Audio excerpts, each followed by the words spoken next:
Donc à ce 7e jour, nous allons continuer toujours sur le même sujet. Mon histoire doit changer. Mon histoire doit changer. Alors, nous allons prendre nos Bibles déjà. Nous allons déjà préparer nos Bibles. Nous allons déjà préparer nos Bibles. On a commencé depuis lundi et je crois que depuis lundi, le Seigneur est en train de nous parler.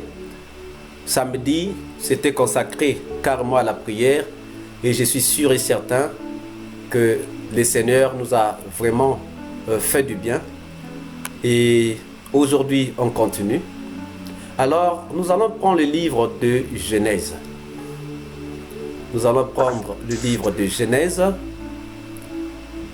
Nous allons prendre Genèse chapitre 25.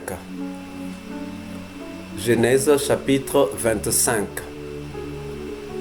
Et nous allons lire le verset 30, le verset 31 et puis le verset 32. Donc Genèse chapitre 25, verset 30, 31 et le verset 32. Alors si quelqu'un a trouvé, il peut nous faire la lecture.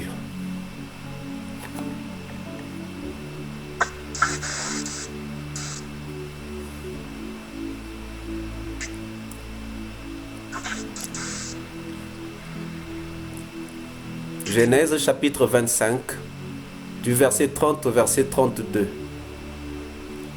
Si quelqu'un a trouvé.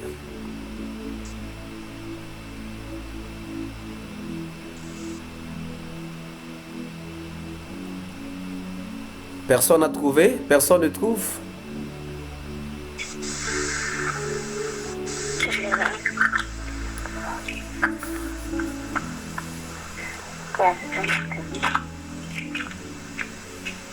Genèse 25, du verset 30 au verset 32.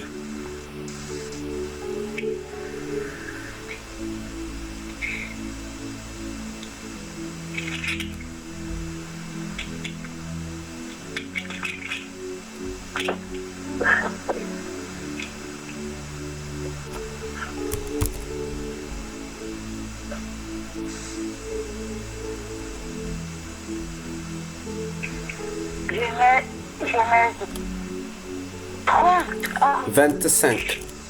Genèse 25.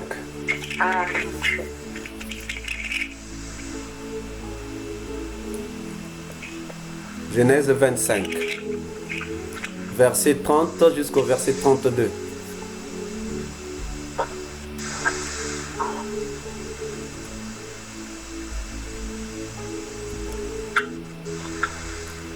Vous n'allez pas me dire que vous avez du mal à trouver Genèse, hein?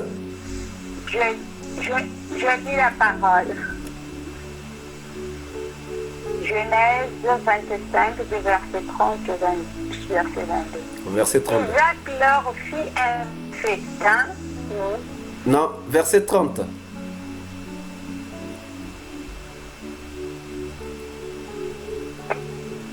Verset 30, 31 et 32.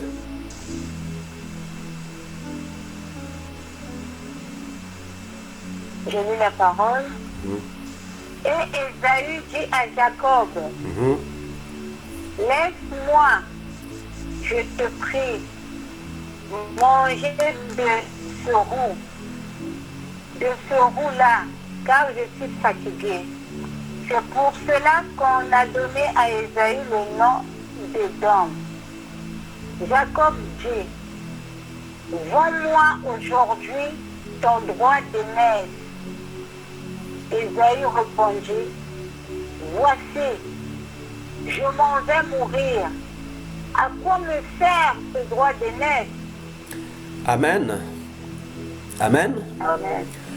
Alors, bien-aimés, nous sommes en train de faire un enseignement qui va nous permettre de découvrir nos erreurs qui ont pu faire que notre histoire puisse changer, basculer d'une mauvaise manière. Parce que le problème, c'est que l'histoire qui est mauvaise doit être transformée en une bonne histoire. Parce que nous n'allons pas continuer à évoluer dans une mauvaise histoire. Il faut que notre histoire puisse changer, mais positivement. Alors regardez ici. La Bible dit que Ésaü dit à Jacob, laisse-moi, je te prie, manger de ce roux-là, car je suis fatigué. C'est pour cela qu'on a donné à Ésaü le nom de Dan. Et Jacob dit, vends-moi aujourd'hui ton droit d'aînesse. Ésaü répondit, voici, je m'en vais mourir. À quoi me sert ce droit d'aînesse? Il y a un problème qui se pose. Dans le temps, pendant l'ancienne alliance, tout premier-né était consacré à l'Éternel. Et c'est aussi lui qui était l'héritier premier de la famille. Du coup, le droit d'aînesse était quelque chose de très important, car l'aîné était du coup l'héritier premier. Donc l'aîné était consacré à avoir une bonne histoire, parce que c'était lui l'héritier. Donc du coup, lorsqu'on était le premier-né, je ne parle pas de la première née, mais je parle du premier-né. Lorsqu'on était le premier-né, on savait qu'on était le chouchou de papa et on devait être l'héritier de papa, l'héritier premier. Mais ici, il y a quelque chose qui se passe. Il y a deux personnes, deux jumeaux, Ésaü et Jacob. Ésaü, c'est l'aîné, parce que Ésaü, bien que les deux sont des jumeaux, mais Ésaü est sorti avant Jacob. Et ce jour-là, Ésaü fatigué, il sortait sûrement de la chasse parce qu'Ésaü était un grand chasseur. Il vient, il dit, il voit son jumeau avec de la nourriture. Il dit non, mais donne-moi, je vais manger. Donne-moi ce roux-là, je vais manger ce roux-là parce que je suis fatigué. Et l'autre va dire non, toi tu veux manger mon roux. Ok, mais vends-moi ton droit d'aînesse. Vends-moi ton droit d'aînesse. Et le grand frère dit, oh mais le droit d'aînesse, mais qu'est-ce que je vais faire avec le droit d'aînesse? Qu'est-ce que ça fait, tout ça? Il a oublié que le droit d'aînesse, c'est ça qui fait de lui le premier héritier de son père. C'est ça qui fait de lui le consacré à Dieu. Parce qu'on ne consacrait que le premier-né. On ne consacrait pas le deuxième, on consacrait le premier-né. Voilà donc. Si nous lisons le livre de Deutéronome, hein, parce que pour répartir vraiment dans les sources, là où on parle vraiment de ces choses, du droit d'aînesse, là où on a mieux expliqué cela, on peut aller dans le livre de Deutéronome, Deutéronome chapitre 21.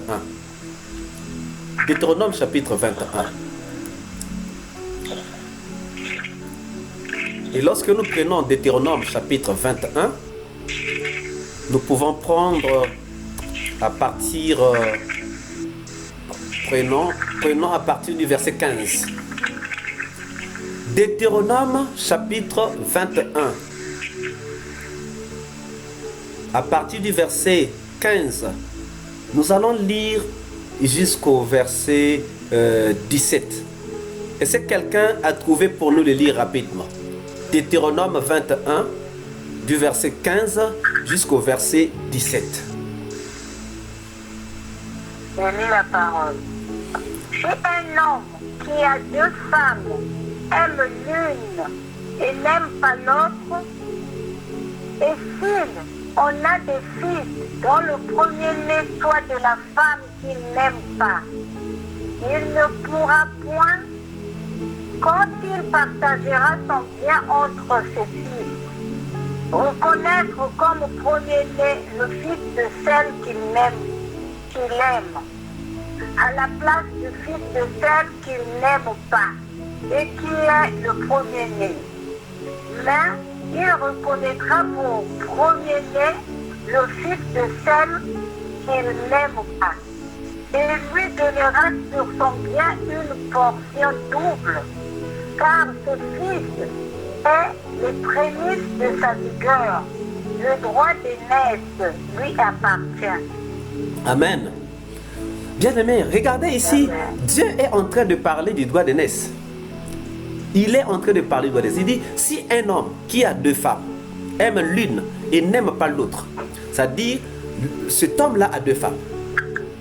Mais il aime une femme et il n'aime pas l'autre femme. Et s'il en a des fils dont le premier-né soit de la femme qu'il n'aime pas, si le premier-né est de la femme qu'il n'aime pas, donc deux femmes, il y a une femme qu'il aime, il y a une femme qu'il n'aime pas, mais le premier-né est de la femme qu'il n'aime pas. Ok? Il dit, il ne pourra point, quand il partagera son bien entre ses fils, reconnaître comme premier-né le fils de celle qu'il aime. Il ne pourra point, quand il partagera son bien entre ses fils, reconnaître comme premier-né le fils de celle qu'il aime. C'est-à-dire, j'ai deux femmes. J'aime une femme, je n'aime pas l'autre. Mais l'aîné se trouve, le premier se trouve chez la femme que je n'aime pas. L'aîné est de la femme que je n'aime pas. Dieu dit que malgré que je n'aime pas cette femme-là, je ne vais pas aller considérer le premier garçon de la femme que j'aime comme étant l'aîné. Parce qu'on s'est dit que comme c'est cette femme-là que j'aime, non, je vais prendre son premier fils comme étant l'aîné. Non. Il va toujours prendre comme aîné le premier, donc celui qui, même s'il est issu de l'autre famille, même s'il est issu de cette femme-là qu'il n'aime pas, c'est seulement lui qu'il va prendre comme aîné. Alléluia. Donc, quel que soit, même si tu n'aimes pas cette femme-là, même si tu n'aimes pas la mère de cet enfant-là, et que tu aimes la mère de l'autre enfant, mais si celui-là est le premier-né, ce n'est que lui qui reste le premier-né. C'est pas pour rien que Dieu a parlé de ces choses.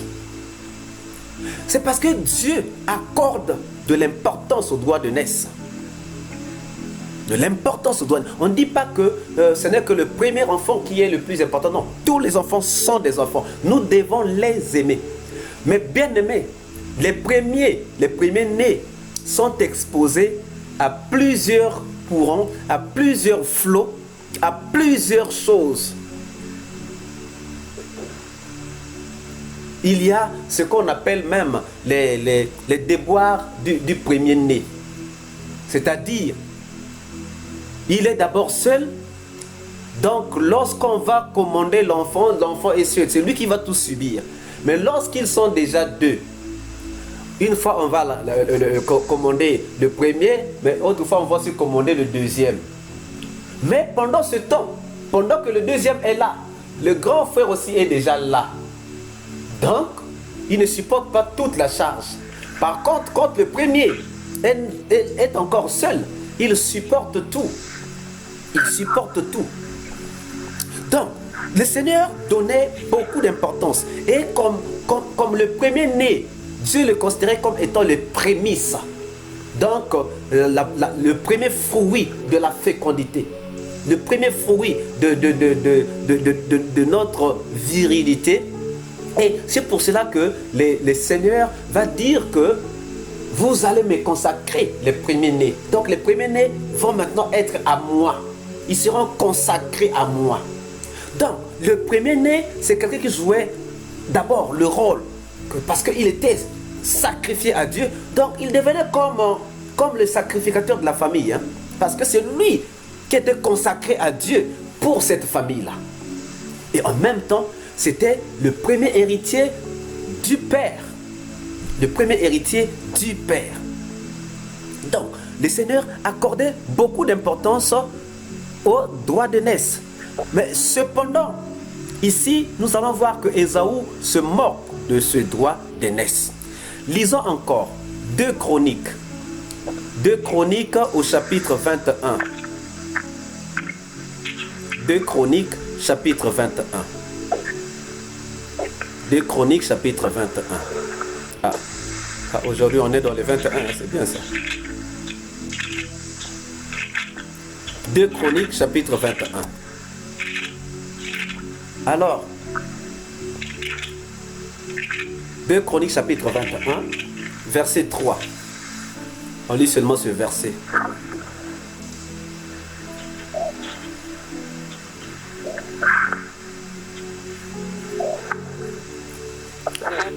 chapitre 21, verset 3. Voilà. Leur père leur avait donné des présents considérables en argent, en or et en objets précieux, avec des villes fortes en Juda. Mais il laissa le royaume à Joram, parce qu'il était le premier-né. Amen. Vous voyez, bien aimé. Donc 2 Chroniques chapitre 21 verset 3 dit: leur père leur avait donné des présents considérables en argent, en or et en objets précieux, avec des villes fortes en Juda. Mais il laissa le royaume à Joram parce qu'il était le premier-né. Il leur a tout donné. Leur père leur a tout donné en argent, tout ça. Il a des villes fortes à Juda, mais le royaume, il le donne à Joram. Pourquoi? Parce que Joram était le premier-né.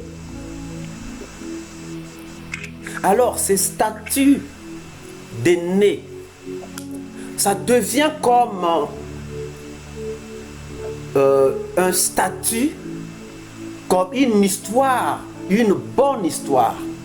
Une bonne histoire. Parce qu'on sait que le jour où papa va fermer les yeux, on ne le souhaite pas, mais le jour où il va fermer les yeux, moi, je vais rester comme le chef de la famille. Et moi, je suis le sacrificateur d'affaires parce que je suis consacré à Dieu. C'est moi que la famille a envoyé, a consacré à Dieu. Donc, je suis comme l'envoyé de la famille auprès de Dieu. Donc, c'est une bonne image. C'est un bon statut. C'est une bonne histoire. Mais regardez, bien-aimés. Et pourtant, Ésaü a vendu son droit d'aînesse. Et donc, du coup, il a vendu son histoire à son frère jumeau Jacob. Et la suite, vous pourrez la lire après. Déjà, il croyait que c'était quelque chose de banal. Il y a des choses dans la vie, quelquefois, que nous banalisons, mais que nous ne devons pas banaliser. Il y a des choses, quelquefois, nous banalisons, mais nous n'avons pas à banaliser. Ésaü s'est dit, il s'est moqué de son droit d'aînesse. Et qu'est-ce qu'il a fait? Il a vendu. On ne lui a même pas donné de l'argent, mais on lui a donné un plat. On lui a donné un plat. Il a mangé, voilà, le droit d'aînesse est parti. C'est pour cela que dans les livres d'Hébreux, quand vous lisez Hébreux au chapitre 12, à partir du verset 15 jusqu'au verset 17, je peux lire. Donc Hébreux chapitre 12. Dans Hébreux chapitre 12, qu'est-ce que Paul nous dit? Paul nous fait une révélation sur Ésaü. Paul nous fait une révélation sur Ésaü. Qu'est-ce qu'il dit? Paul dit ceci. Hébreux chapitre 12, du verset 15 jusqu'au verset 17. Veillez à ce que nul ne se prive de la grâce de Dieu. Veillez à ce que nul ne se prive de la grâce de Dieu. Ça veut dire qu'il y a des gens qui peuvent aussi se priver eux-mêmes de la grâce de Dieu. On n'a pas dit que veillez à ce que Dieu ne vous prive de sa grâce. Non. Veillez à ce que nul ne se prive de la grâce de Dieu. Ça veut dire que ici, c'est la personne elle-même qui est en train de se priver de la grâce de Dieu. Donc, Paul nous dit, faisons attention pour que nous ne puissions pas nous priver nous-mêmes de la grâce de Dieu. Et il ajoute, à ce qu'aucune racine d'amertume poussant des rejetants ne produise du trouble et que plusieurs n'en soient infectés. Il dit que veillez à ce que personne ne puisse se priver de la grâce de Dieu. Veillez à ce que aucune racine d'amertume ne puisse pousser de vos cœurs, de vos vies, pour produire du trouble. Un trouble qui peut infecter plusieurs. Au verset 16, il dit, c'est qu'il n'y ait ni impudique, ni profane comme Ésaü, qui pour un mets vendit son droit d'aînesse. Donc on dit que Ésaü, c'est comme un profane. Un profane qui, pour un mets, pour un plat, a vendu son droit d'aînesse. Vous voyez comment est-ce qu'on condamne Ésaü d'avoir vendu son droit d'aînesse. Paul dit bien qu'il n'est parmi vous ni impudique, ni profane comme Ésaü, qui pour un mets vendit son droit d'aînesse. Et au verset 17, il dit, vous savez que plus tard, voulant obtenir la bénédiction, il fut rejeté, quoiqu'il la sollicita avec larmes, car son repentir ne put avoir aucun effet. Vous voyez, bien aimé, il dit oui, ne soyez pas profanes comme Ésaü. Pour un simple plat, il a vendu son droit d'aînesse. Mais plus tard, il a voulu obtenir la bénédiction, mais il a été rejeté. Pourquoi? Même s'il a sollicité cette bénédiction-là avec des larmes, il a été rejeté. Bien aimé, ici, Ésaü est en train de payer quoi? Il est en train de payer le fait qu'il ait vendu son droit d'aînesse. Son histoire a changé, bien aimé. Vendredi, nous avons vu qu'il y a des gens qui ont une sale histoire parce qu'ils ont hérité cette histoire de leur famille. On a parlé on a parlé de Ruth. On a parlé de Ruth qui était moabite. On a parlé des Moabites qui ont seulement hérité, qui sont en fait, les Moabites ont seulement hérité quelque chose dont ils n'étaient même pas à l'origine. Et voilà, ils étaient devenus un peuple impur, tout simplement parce qu'ils sont nés dans ce peuple-là. Ruth était moabite, mais pourquoi on l'appelait moabite? Pourquoi elle était moabite? C'est parce qu'elle est née dans cette famille-là. Et toutes les malédictions de la famille, de ce peuple-là, tombaient aussi sur elle. C'est comme nous qui sommes nés d'Adam. Dès que quelqu'un naît, du coup, le péché originaire d'Adam vient tomber sur lui. Mais est-ce que lui, il était là lorsque Adam a péché? Est-ce que nous étions là? Non. Mais c'est parce que nous sommes cette descendance-là. Donc, il y a des gens aussi dans des familles qui subissent seulement les contrats que les familles avaient signés avant même leur naissance. Mais ici, on est en train de parler d'Ésaü qui a changé son histoire par sa propre volonté. Ici, l'histoire d'Ésaü n'a pas été trafiquée. Ici, l'histoire d'Ésaü, c'est pas que non, il a hérité ça de sa famille. Non. Ici, c'est lui-même. Et qu'est-ce qui s'est passé? Pour vous rendre compte de ce qui s'est passé, il suffira que vous puissiez lire Genèse chapitre 27. Genèse chapitre 27. À partir du verset 11, je vais lire seulement la partie qui va vraiment nous intéresser, pour comprendre réellement ce qui s'était passé après qu'il ait fait ce qu'il avait fait comme geste. Alors, ce qui s'est passé, c'est quoi? Ce qui s'est passé, c'est que lui, il croyait que c'était juste un jeu qu'il était en train de jouer. Bon, ok. Oh, petit frère, regarde. Oh, mais oui, moi, de toute façon, tu peux pourtant prendre le doigt d'aînesse. Oui. Et le petit frère a profité, il a pris le doigt d'aînesse. Maintenant, dans les retombées, c'est dans Genèse chapitre 27. Dans Genèse chapitre 27, à partir du verset 11, version 8 secondes, il est dit. Non, à partir du verset 1. À partir du verset 1. Il est dit ceci. Isaac devenait vieux et ses yeux s'étaient affaiblis au point qu'il ne voyait plus. Alors il appela Ésaü, son fils aîné, et lui dit, il appelle qui? Il appelle Ésaü, son fils aîné. Et lui dit, mon fils. Et il répondit, me voici. Isaac dit, voici donc, je suis vieux, je ne connais pas le jour de ma mort. Maintenant donc, je te prie, prends tes armes, ton carquois et ton arc. Va dans les champs et chasse-moi du gibier, fais-moi un mets comme j'aime et apporte-le moi à manger afin que mon âme te bénisse avant que je ne meure. Isaac sait que l'aîné c'est Ésaü. L'aîné c'est Ésaü, donc il va lui donner la bénédiction, il va lui laisser la bénédiction. Parce que là il s'est dit que je vais bientôt mourir il faut que je bénisse déjà ces deux enfants. Mais maintenant, il faut que je bénisse cet enfant-là, l'aîné. Lui, il a pensé à l'aîné. Il n'a même pas pensé au deuxième. Il a carrément pensé à l'aîné. Mais bien aimé, qu'est-ce qui va se passer? Mais puisque lui, il avait déjà vendu le droit d'aînesse, donc il ne méritait plus cette bénédiction. Il ne méritait plus cette bénédiction parce qu'il avait déjà vendu le droit d'aînesse. Il avait déjà vendu le droit d'aînesse. Donc la bénédiction ne devait pas être... Parce que la bénédiction, c'était pour l'aîné. La bénédiction, c'était pour l'aîné. Or, lui, il a vendu le droit d'aînesse. Donc, il ne pouvait pas mériter la bénédiction.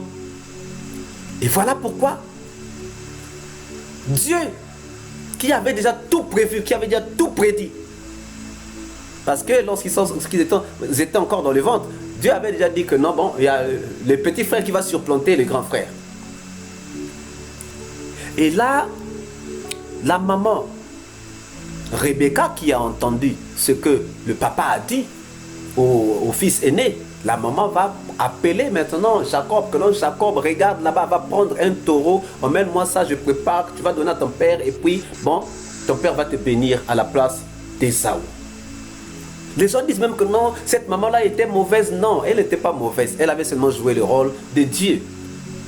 Elle avait seulement accompli ou participé à l'accomplissement de la prophétie. Donc, ce qui va se passer, c'est que on va finalement au verset 27 du même passage, du même chapitre. On nous parle, on nous dit, Jacob s'approcha et le baisa. Isaac sentit l'odeur de ses vêtements, puis il le bénit et dit, voici l'odeur de mon fils, et comme l'odeur d'un champ que l'Éternel a béni. Que Dieu te donne de la rosée du ciel et de la graisse de la terre, du blé et du vin en abondance. Que des peuples te soient soumis et que des nations se prosternent devant toi. Sois le maître de tes frères et que les fils de ta mère se prosternent devant toi. Maudit soit quiconque te maudira et béni soit quiconque te bénira. Isaac avait fini de bénir Jacob et Jacob avait à peine quitté son père Isaac qu'Ésaü son frère revint de la chasse. Il fit aussi un mets qu'il porta à son père et il dit à son père, que mon père se lève et mange du gibier de son fils, afin que ton âme me bénisse. Isaac, son père, lui dit, qui es-tu? Et il répondit, je suis ton fils aîné, Ésaü. Isaac fut saisi d'une violente émotion et il a dit, qui est donc celui qui a chassé du gibier et me l'a apporté? J'ai mangé de tout avant que tu ne viennes. Et je l'ai béni. Aussi sera-t-il béni. Lorsque Ésaü entendit les paroles de son père, il poussa de forts cris, pleins d'amertume, et il dit à son père, Père, bénis-moi aussi. Mon père, Isaac dit, ton frère est venu avec ruse, et il a enlevé ta bénédiction. Ésaü dit, est-ce parce qu'on l'a appelé du nom de Jacob qu'il m'a surplanté 2 fois? Il a enlevé mon droit d'aînesse et voici maintenant qu'il vient d'enlever ma bénédiction. Et il dit, n'as-tu point réservé de bénédiction pour moi? Isaac répondit et dit à Ésaü, voici, je l'ai établi ton maître et je lui ai donné tous ses frères pour serviteurs et je l'ai pourvu de blé et de vin. Que puis-je donc faire pour toi, mon fils?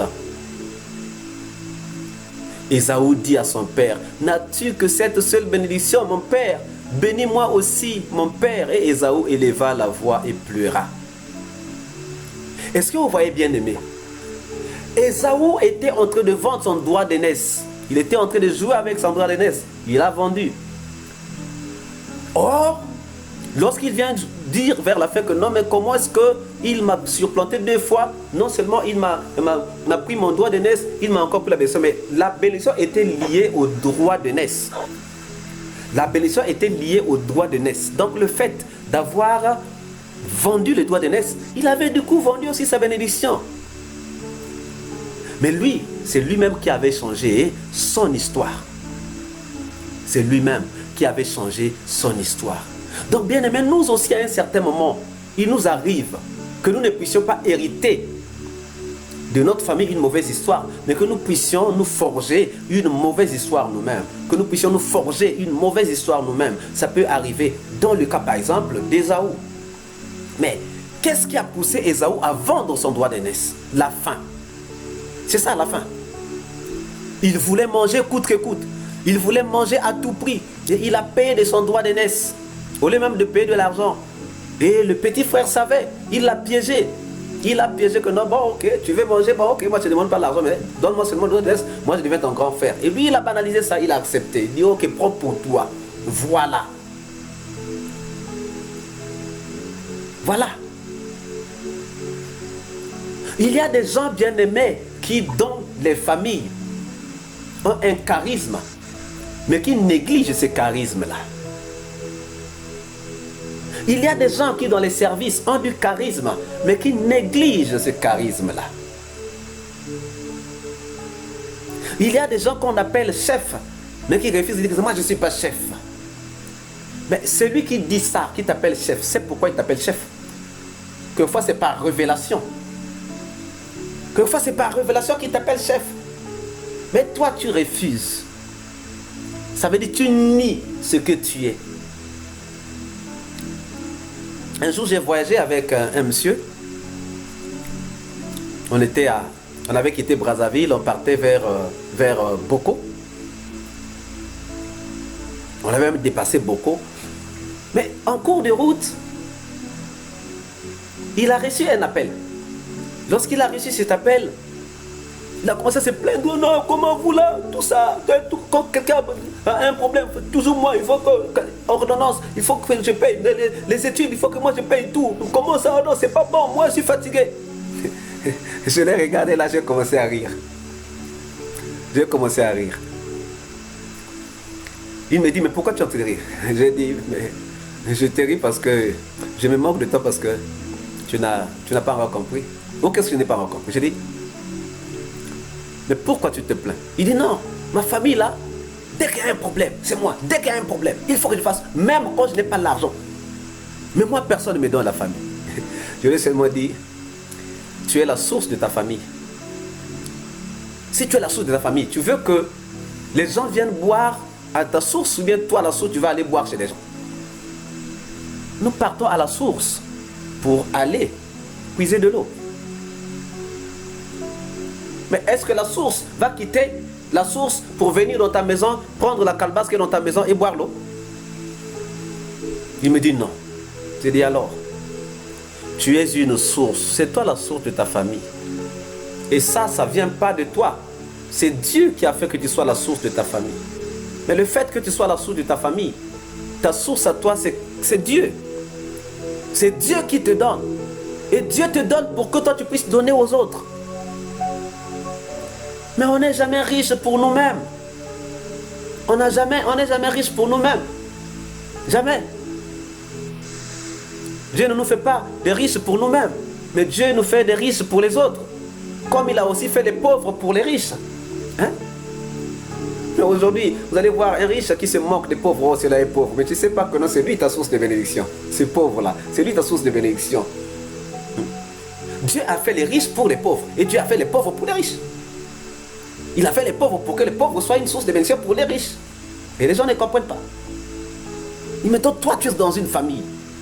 Donc, Dieu a fait de toi la source de ta famille. Et comme il sait que tu es la source, les gens viendront puiser. Et pour que les gens ne puissent pas mourir de faim ou de soif, Dieu lui-même va mettre à la disposition de la source ce qui est nécessaire. Il a commencé à me regarder. Il me dit, ah, mon Dieu que c'est vrai, hein, parce que, bon, il y a des moments même si je n'ai pas l'argent, mais quand on m'amène un problème, j'arrive toujours à les solutionner. J'ai dit, mais oui. Tu dois arriver à les solutionner parce que c'est ça la volonté de Dieu. C'est Dieu qui a mis en toi d'être une source. Donc ne te plains jamais. Et des gens comme ça, bien aimés, peuvent bloquer parce que Dieu va se dire, oh, moi j'ai fait de toi une source, toi tu ne veux pas. Tu n'as pas besoin de ça, ok. Et il change, il donne à quelqu'un d'autre dans la famille. Pourquoi? Parce qu'on a été orgueilleux. Pourquoi? Parce qu'on a été égoïste. Pourquoi? Parce qu'on a été paresseux. Il y a des choses que nous négligeons dans nos vies. Tu peux être dans un entourage. Les gens viennent souvent te voir pour te demander conseil. Pourquoi vous aussi venez seulement me demander des conseils? Mais Dieu les envoie vers toi pour que tu puisses les conseiller. Hein? Dieu les envoie vers toi pour que tu puisses les conseiller. Maintenant, si tu ne les conseilles pas, mais Dieu ne mettra plus de conseils en toi. Cette sagesse-là, Dieu va la retirer de toi. Et après, c'est moment, moi quand j'étais, quand j'ai conseillé les gens, et voilà. Mais aujourd'hui, tu es devenu quoi? Bien aimé, il y a des choses que nous négligeons et que nous bradons seulement comme ça. Que nous bradons. Nous bradons seulement comme ça. Pourquoi? Quelquefois, pour des petites choses. Donc ici, nous avons vu que Ésaü voulait manger coûte que coûte. Il voulait manger à tout prix. Et il a payé de son droit d'aînesse. Chers amis, il nous arrive souvent de vouloir avoir quelque chose à tout prix. Nous nous disons, je dois avoir cette chose-là, sans pourtant savoir si c'est la volonté de Dieu ou si c'est le moment ou si ce n'est pas encore le moment. Il y a des choses qui doivent attendre. C'est en agissant ainsi que nombreux ont fait des compromis qu'ils ne devaient pas faire. Pourquoi? Parce qu'ils ont voulu avoir à tout prix. Ils ont voulu manger à tout prix. Ils ont voulu avoir tout de suite. Ils ont voulu manger tout de suite. Et en fin de compte, comme ils ont été pressés, ils ont fini par faire des compromis. Des compromis. Nombreux ont été trop pressés qu'ils ont fini par faire des compromis parce qu'ils voulaient vite avoir et avoir coûte que coûte. Oui, bien aimé. Ésaü voulait manger coûte que coûte. Il voulait manger coûte que coûte. Il voulait manger à tout prix. Pourtant, il pouvait attendre. Sa maman Rebecca allait toujours préparer. Et peut-être qu'elle avait même déjà préparé. Il n'était pas allé à la cuisine pour aller vérifier. Nombreux ont été trop pressés, bien-aimés, qu'ils ont fini par faire des compromis parce qu'ils voulaient vite avoir et avoir coûte que coûte. Lorsqu'on veut avoir à tout prix, on glisse. On glisse, bien-aimé. La vie est une route glissante. Certaines choses méritent d'être attendues et non d'être courues derrière. Quelquefois, nous courons derrière les choses qui ne méritaient pas qu'on court derrière. Le Seigneur nous dit quoi? Recherchez premièrement le royaume et la justice de Dieu, et tout le reste vous sera donné par-dessus. Normalement, un enfant de Dieu doit courir derrière le royaume de Dieu. Normalement, un enfant de Dieu doit courir derrière la justice de Dieu. Un enfant de Dieu ne peut pas courir derrière les richesses. Un enfant de Dieu ne peut pas courir derrière les voitures. Un enfant de Dieu ne peut pas courir derrière l'argent. Un enfant de Dieu ne peut pas courir derrière, je ne sais pas, le succès. Mais un enfant de Dieu, il doit faire la course pour le royaume de Dieu, pour la justice de Dieu. Lorsqu'on veut tout avoir, à tout prix, on glisse. Comme je disais tantôt, certaines choses méritent d'être attendues. C'est-à-dire, on attend, les choses vont arriver. Il y a des choses qui méritent d'être attendues. Au lieu que nous puissions courir derrière ces choses-là. Ésaü avait tellement faim qu'il n'a pas voulu attendre ce que sa mère allait préparer. Et s'est rouillé sur le potage, sur le roux de Jacob. Oui, Seigneur, bien-aimé, certaines choses nécessitent de la patience. Certains résultats nécessitent de la patience. Certaines choses nécessitent d'être attendues. Il y a un temps pour chaque chose. Il y a un temps pour chaque chose. Quand ce n'est pas le temps de la moisson, ne moissonne pas. Parce que tu vas moissonner des choses qui ne sont pas encore mûres. Tu vas mentionner des choses qui ne sont pas encore mûres. Il y a des fruits qui mangés crus nous brûlent la langue.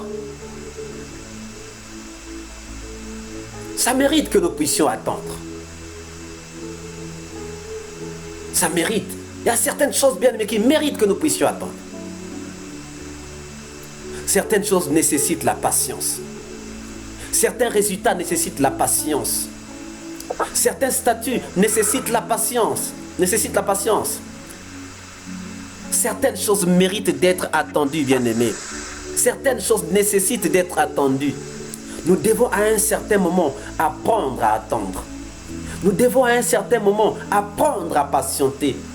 Nous devons à un certain moment accepter la volonté de Dieu au lieu de la forcer. Quand nous avons besoin de quelque chose, Dieu lui-même sait.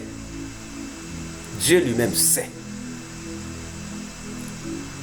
Ne forçons pas les choses, bien-aimés.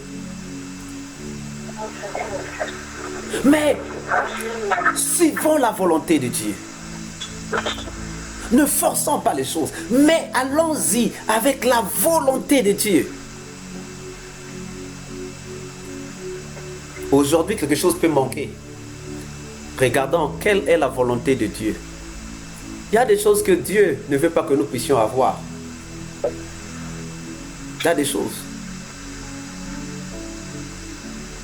Et quand le Seigneur Jésus-Christ a appris aux disciples de prier, il dit, quand vous priez, dites ceci, vers la fin, quelque part, il dit, que ta volonté soit faite.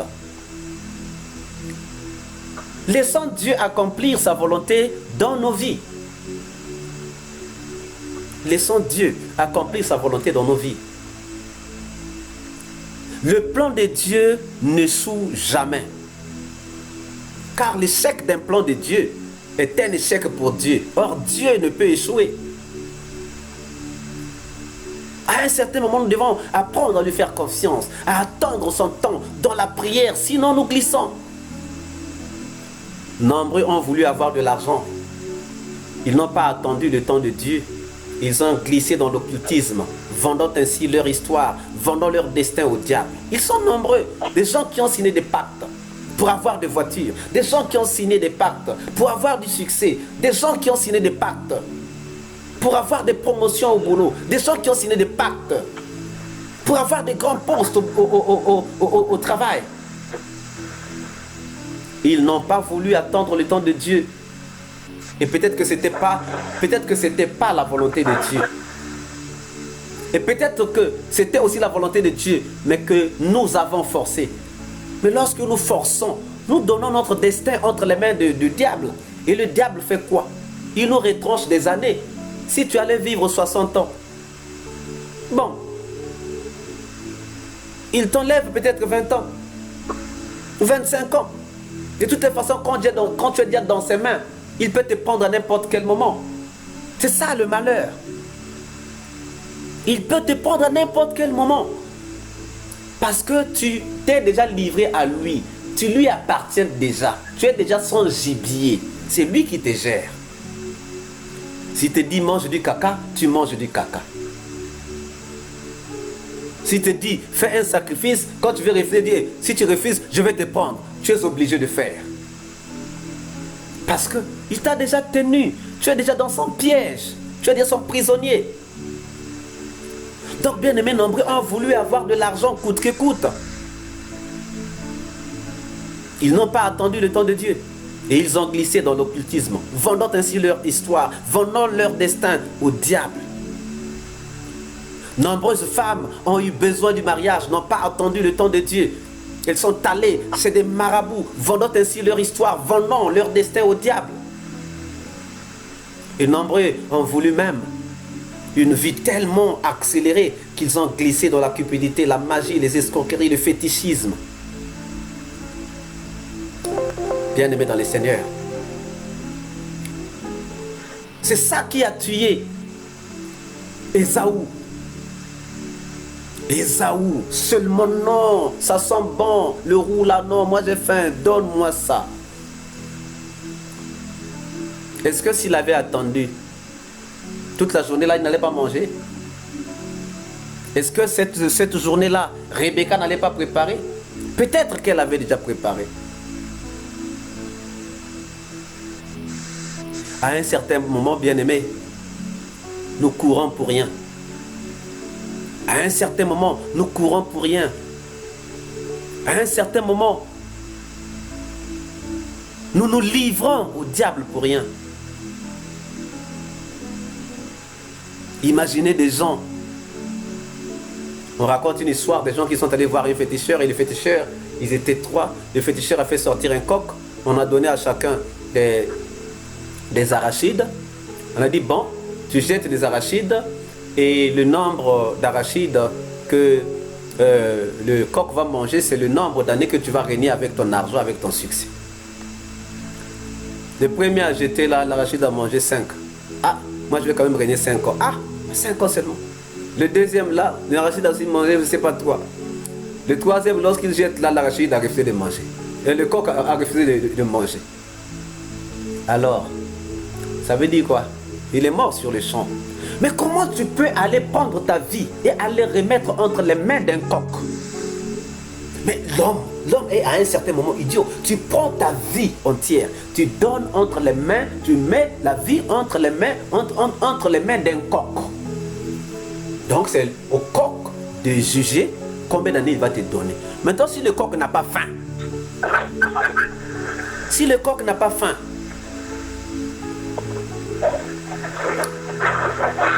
bien aimé, il y a des choses. Quelquefois, nous avons eu une sale histoire, non pas parce que nous avons hérité de cette histoire-là, mais parce que, tout simplement, nous avons vendu notre propre histoire. Pour n'avoir pas été patient, ou bien pour avoir envié les autres, par envie pour les autres. On voit un tel a des voitures, moi aussi, un tel a une maison, moi aussi, un tel est marié, moi aussi, un tel, moi aussi. Non! Chacun a un jour de naissance, une date de naissance, une heure de naissance. Et chacun a un plan que Dieu a déjà dressé sur lui. Il suffit de rentrer dans le plan de Dieu, comprendre ce que Dieu veut, et on reste là. On reste dans le plan de Dieu. Parce que si on sort du plan de Dieu, on se casse la tête. On se casse la tête. Alors, j'aimerais poser une question. Où es-tu? Dans quelle situation te trouves-tu par rapport à ce message? Dieu peut encore changer notre histoire si nous nous repentons. Ici, ça demande que la repentance. Ça demande la repentance, ça demande. Si je me suis mis dans un piège, parce que je me suis dit, bon, je veux avoir beaucoup d'argent, il faut que je vole. J'ai volé, voilà. Je me retrouve dans une mauvaise histoire. Mais le Seigneur dit, revenez à moi, enfants rebelles, et je reviendrai à vous. C'est parce que je n'avais pas encore d'enfant que je me suis dit, il faut aller voir un féticheur. Parce que je n'ai pas encore de mari, que non, il faut aller voir un marabout pour me donner de l'autre là la force d'attraction. Comme ça, quand je vais passer dans la rue, tous les hommes vont me regarder. Et dès que tu es rentré chez le marabout, tu as vendu ton histoire. Parce que chez les marabouts, il y a échange. Il prend ce que... Il prend ton destin. Et il te fabrique ce qu'il veut te fabriquer. Donc, bien-aimés, examinons-nous. Peut-être que mon histoire a changé parce que j'ai été trop pressé. Peut-être que mon histoire a changé parce que j'ai été trop cupide. Peut-être que mon histoire a changé parce que je voulais trop manger. Est-ce que quelqu'un a une question? Est-ce que quelqu'un a une question?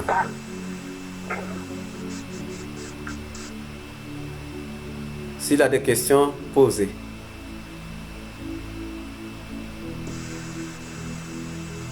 Pas de questions. Alors, nous allons prier.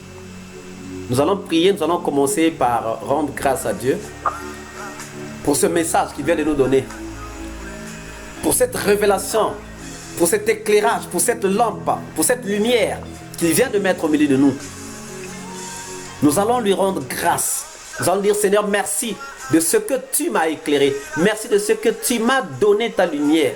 Merci parce que j'ai pu comprendre ici, ici, ici et là. Élevons nos voix et prions. Éternel Dieu de gloire, éternel Dieu de paix, merci pour ton amour, merci pour tes bontés, merci pour ta miséricorde. Nous te rendons grâce et nous te bénissons pour tes merveilles.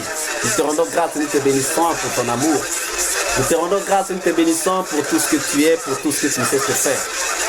Tu es le Dieu des dieux, tu es le Seigneur des seigneurs. Tu es le Dieu redoutable et terrible. Tu es le Dieu capable de grandes choses. Oh Père de gloire, merci Seigneur de ce que tu viens de nous éclairer. Oui Seigneur, tu viens de nous éclairer par ta parole. Oui Éternel, tu viens de nous éclairer par ta parole. Merci Seigneur pour ton amour sans fin. Merci Seigneur pour tes bontés. Merci Seigneur parce que cette parole Seigneur nous va droit au cœur. Oh Dieu de gloire, Dieu de bonté et de miséricorde. Par cupidité Seigneur, nous glissons. Par cupidité Seigneur, nous glissons. Il arrive des moments où nous glissons Seigneur, tout simplement parce que nous avons été cupides. Il arrive des moments Seigneur, nous glissons tout simplement Seigneur, parce que, oh Dieu de gloire, de bonté et de miséricorde, nous sommes cupides. Mais Seigneur, ce soir, nous te prions, oh Dieu de gloire, de te manifester dans ton amour sans fin. Nous te prions Seigneur, de te manifester dans ta puissance. Nous te prions, ô Éternel des armées, de te manifester dans ton amour sans fin, dans tes bontés. Oh Seigneur, merci Seigneur de nous avoir éclairés. Merci Seigneur. Merci de nous avoir éclairés.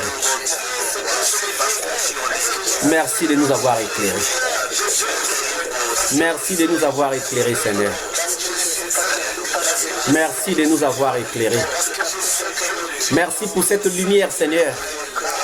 Merci pour cette lumière. Cette lumière, ô Dieu de gloire, de bonté et de miséricorde que tu as mise au milieu de nous. Merci, Seigneur, pour cette lumière que tu as placée au milieu de nous aujourd'hui. Oh, pour nous éclairer. Oh, toi, le Dieu des dieux. Toi, le Dieu omniprésent. Toi, le Dieu omniscient. Toi, le Dieu redoutable et terrible. Toi, le Dieu capable de grandes choses. Merci, Seigneur, parce que tu es capable. Merci pour ton amour. Merci pour tes bontés. Merci pour ta miséricorde. Que ton nom soit magnifié. Que ton nom soit exalté. Que ton nom soit béni. Toi, le Dieu des dieux, le Seigneur des seigneurs. Toi, le Dieu redoutable et terrible. Toi, le Dieu capable de grandes choses. Oui, Seigneur, que ton nom soit magnifié. Que ton nom soit exalté. Que ton nom soit béni. Toi, le Dieu des dieux. Toi, le Seigneur des seigneurs.